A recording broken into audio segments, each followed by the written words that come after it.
Okay, so Steffi. Yeah. Okay, so where are you from? So I'm from Singapore. Born in Singapore. My whole family is Chinese. Okay, okay. What religion were you raised with? I'm a Buddhist in Singapore. So and then there's a kind of like a mixed. So basically we have some Buddhism and Taoism, and then there's Confucian in Singapore as well. Okay. So that it has over time it has is there's no clear distinctive like Buddhism so to speak or Taoism. Sometimes there's a mix and match. You can say Buddhism, but Buddhism. So basically Buddhism is just talking about gaining enlightenment. There's no like per se per god like one god. You're just trying to get enlightenment through meditation Okay. and stuff, and we just believe in the cycle of karma and all that. Whereas Taoism, you believe that there's different gods for different things, and we offer incense and stuff like that. So there's a mix and match in Singapore, but it's my main belief is Buddhism. Buddhism. Okay. And so I guess your family raised you in the Buddhism religion. Yep. Okay. You guys, I heard that you guys have a couple of different gods. So do you know? I'm pretty sure you know what the gods are, but Yeah.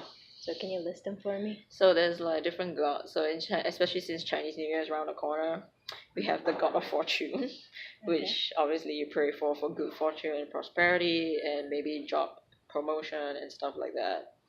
And then there's the god of studies. I can't remember his name in particular, but so basically you pray to him. So you don't ask him for good grades, but you ask him for a clear mind, for you to be kind of like understand what the professor wants you to is asking you, how you answer the questions, and help you like through experiences you gain wisdom and stuff like that. And then of course there is Guan Yin. We pray to Guan Yin, which is the goddess of mercy, and we pray to her for like good health and for a smooth year ahead and whatever troubles that we have, we pray to her and stuff like that. Okay. Okay. So let's see. I have a question. Yeah. Okay. Well, so yes, you said Buddhism, like you guys don't have one God, so you don't believe in just one God. Like we Christians, we have just one. Yeah, just one God that we believe in. You don't like personally setting Buddhism aside. I mean, I do pray to different God. Like I pray to Guan Yin, and then we do meditation and we do chanting, the usual chanting of sutras and stuff like that. But I mean, I also pray to, I give my respect and offerings to like the god of fortune, and then we also have the laughing Buddha, which is basically we pray to him for like to be able to have a peaceful life or to have good health and stuff like that. Is he the little statue that they sell everywhere? Yeah, they do. The laughing Buddha. Yeah. And then I mean we have this tradition in Singapore whereby there will be the statues of the laughing Buddha there, and then it was said, or at least this is what my family told me, is like you touch certain areas for different things. So if you're saying like if you keep having like stomach problems or you have headaches, so if you have headaches, you touch the head, you rub the head, and then you say your prayers, or you touch the stomach, and then for stomach problems and stuff like that. Do you guys make up your own prayers, or do you have like in Catholic Church we have like Our Father or like Hail Mary, we have specific prayers for things. Do you guys make your own one up, or do you guys have a set of prayers? No, we just say whatever we want to say. Okay, so kind of like a remix. Okay. And is your entire family Buddhist? Like half of my family is Christian, half of my family is Buddhist. Oh, that's right. Okay, and what kind of Christians are they? Methodist. Methodist. Okay, that's cool. Okay.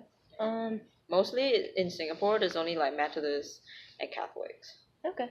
And Chinese New Year's. They celebrate Chinese New Year's, and how big of a deal is that? Like towards your it's religion? Big. It is big. Okay. So basically, and then Chinese New Year's, and this is something of the mix between Buddhism and Taoism as well.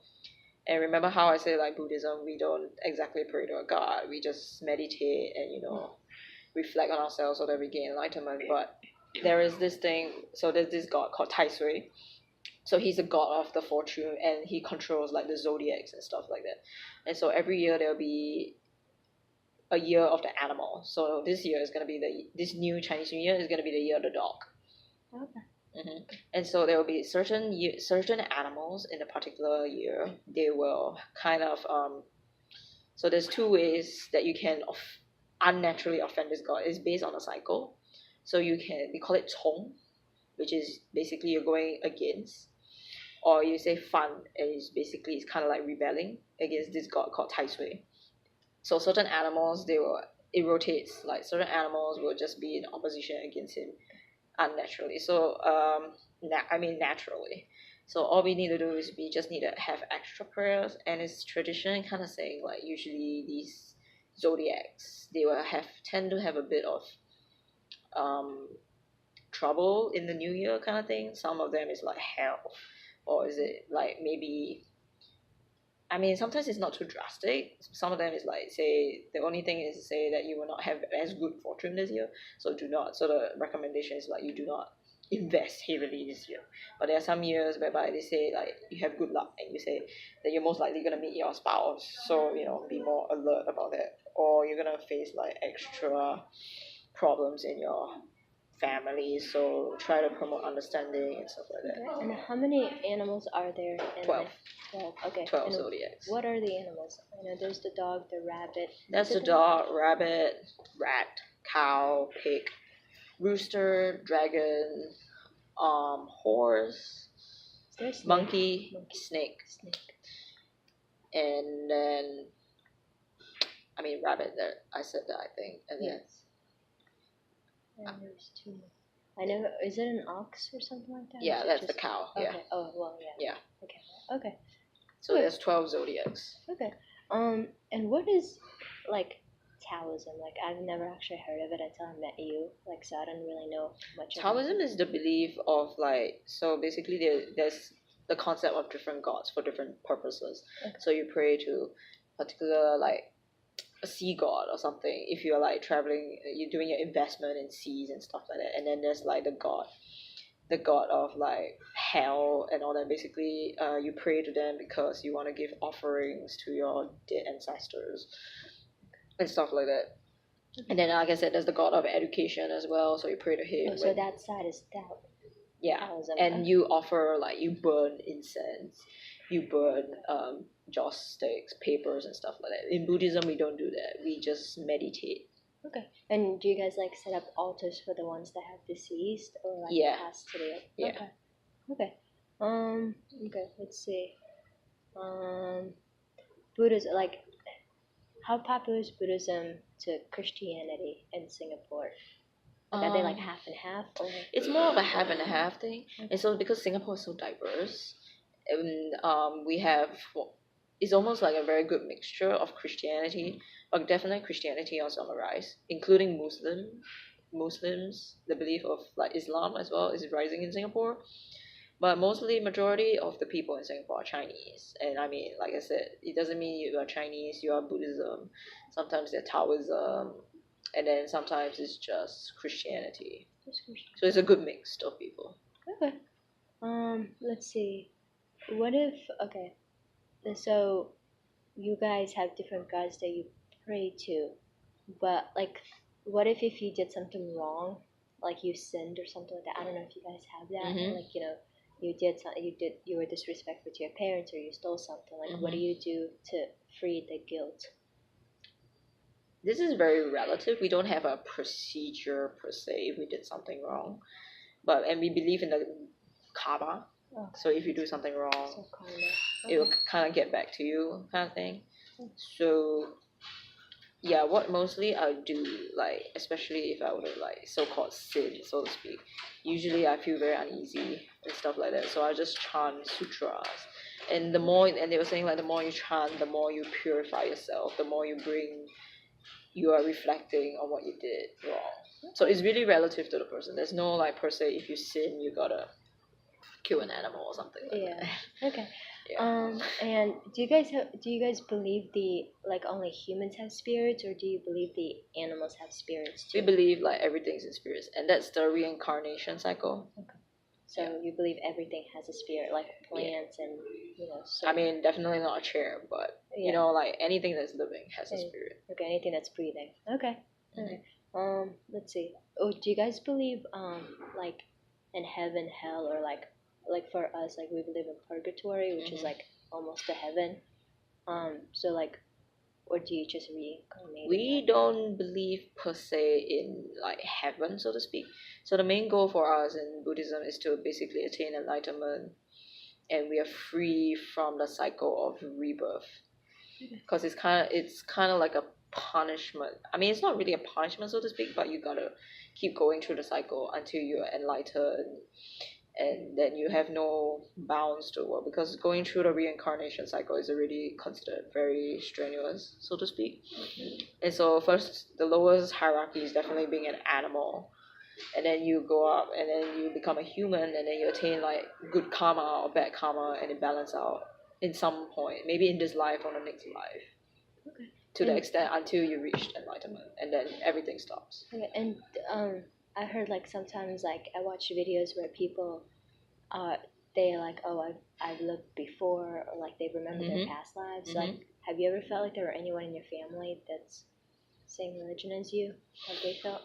I haven't said not in my family, but I have read about accounts on people that said that they remember their past lives, and they were saying like sometimes like your current life is also like your things that are happening to you in your current life or your past life is dependent. But I don't think people say it; they know it per se.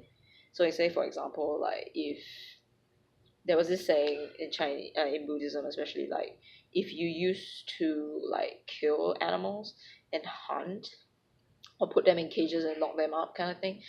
So they were saying like in your next life you will be you will notice that these people are frequently wrongly accused or thrown into prison. They are innocent people, but they get thrown into prison wrongly accused and stuff. So it's part of the because you keep animals, you lock up animals. Yeah. So there's this belief. Okay. But you don't know per se like what you were in your previous life. Okay. So not everybody can. Okay. Okay, that's neat. Do you guys have for Taoism or Buddhism? Do you guys have like a place where you meditate, or is it just like anywhere you feel? Anywhere. Anywhere. Yep, anywhere. Okay, that's really interesting because we have like churches, you know, and chapel like over yeah. there. So our main belief is like we kind of there's a Chinese saying is like 佛在心. So basically you're having the Buddha in your heart. So like no matter where you are, whatever dangerous situation that you're in, you are still. It's not just you go to a temple and you pray and you feel holy, so to speak. It's you carry wherever you go, however you carry yourself, how you interact with people. You gotta kind of like display the fact that you are Buddhist background. Your teachings is through the way that you interact with people, not because you go to a temple. Okay. And like you were raised and born in Singapore, so like, did you go to a school like a public schools or like private schools? There's, it's not or? so strong anymore. There used to be Buddhist schools in Singapore, Okay. but they kind of not enforce it too hardly now. Like, is you can be a Christian and still end up in a Buddhist school. That's fine. But I mean, it's there are some schools in Singapore that's like Buddhist schools. Yeah.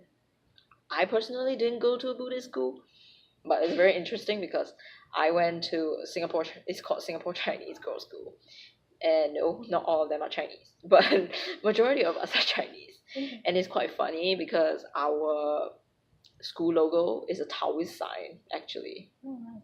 Okay. But actually the main idea is not because we enforce Taoism on the students. The main idea about that is we're trying to, and I went to an all-girls school, so we're trying to say that we're trying to raise girls and ladies to have a good balance in life, which is explained by the yin and yang symbol, a good balance of life, and to raise them to be jade-like, to be delicate, to be gentle, to be helpful to society. So like a lady. Yeah. To raise them like a Not lady. because of the Taoist symbol, but it's more the balance of what it means to be a lady in society. Okay. And when you were back home, do you guys like near you? Do you have like those I don't know what they really call them, but they're like places for girls to kind of get raised, and they wear like the orange wraparound kind of. I don't know what the word for it is. You mean like monks? Yeah, like monks, but girls. Nuns. Nuns. Okay. How do you know how early they start, or There's no age, there's no age, so because it's anyone just can go? whoever wants to, devote their lives to Buddhist teachings to gain enlightenment. Monks, nuns. Do you know what they do exactly? Like, do they help like the poor sections of like the country, or do they just stick to themselves and meditate most of the time? It's mostly meditation. Of course, especially, I mean, I think this is more of China as well.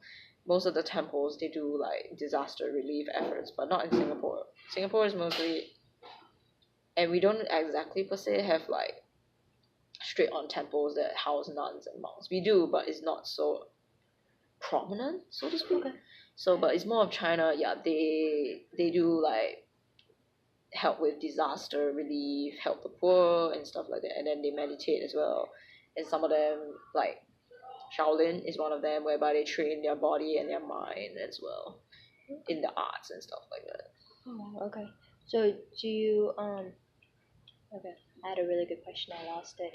It's fine. Okay, so and like either I guess it's Buddhism, but what was my question? I really forgot my question. It was a really good one too.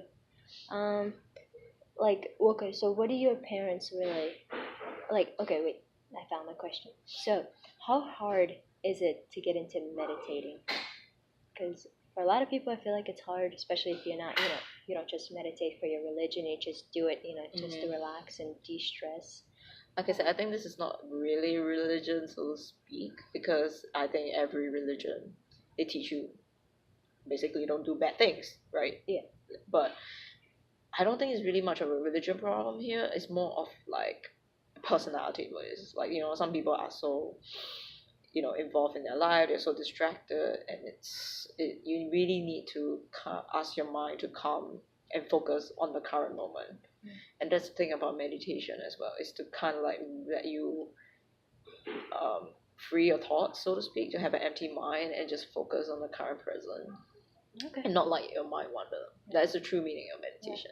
How long can you meditate for without any distractions?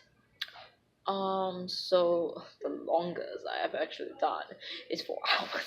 4 hours. Wow, that's impressive. Yeah. I can't do it for like. But a the thing, minute. I mean, yeah, you think like, especially sitting in cross-legged position for such a long period of time, and I mean, there are some people that were saying like, they can sit there for days and nights and stuff like that, and I've seen people do it as well, and they don't get leg cramps and stuff like that because they are really into the so-called the ideal form. Basically, they have good blood circulation around the body, their breathing is good, and their mind is free of everything. And that's the true goal of meditation, you see. See, I mean, I sit there for 4 hours, I get leg cramps. So that obviously means bad blood circulation. But yeah, but after the 4 hours, I actually felt like very refreshed. Okay, so it helps you feel better about everything. Okay. Yeah. Oh. So it's really dependent on the person. Okay. It's not like, say, which religion meditates more or better. It's really on the person. Okay.